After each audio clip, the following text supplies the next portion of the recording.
Alan Cumming says The Traitors is the campiest thing since Christmas, but it isn't queer enough for the reality series host, at least not yet.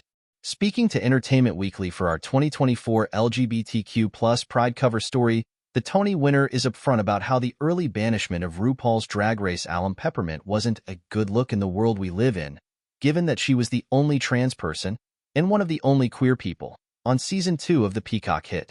I think it was just by chance. Cummings says of there being no ulterior motive behind the contestants targeting Peppermint. I don't think that they had a disadvantage, but it would be better if there were more queer people there, so it didn't seem like they were token. With that in mind, Cummings says he actually lobbied quite hard for producers to increase the number of LGBTQ+ people in the Traitors Season 3 cast, which includes queer contestants Bob Harper, The Biggest Loser, Bob the Drag Queen, RuPaul's Drag Race, Carolyn Wigger, Survivor, Chris Hell-Staz, Selling Sunset, Gabby Windey, The Bachelorette, and Lord Ivar Mountbatten, British Royal.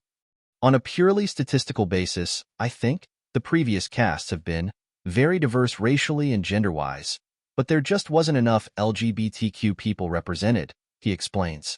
It's exposure therapy, it's visibility, and you have to do it in every small way you can. We need to see that trans people are everywhere. They felt more comfortable to be visible in the last couple of decades. But historically, there's always a backlash against change, and we are in the midst of a huge one right now. My response to that is to push back and say, no, we're not going to hide.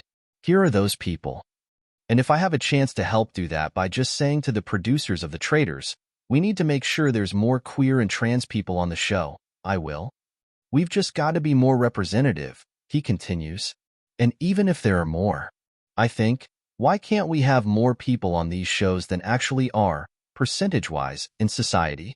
Why would that be so bad? It's happened for centuries the other way around with white straight men. I mean, why are we being so shackled by our quotas?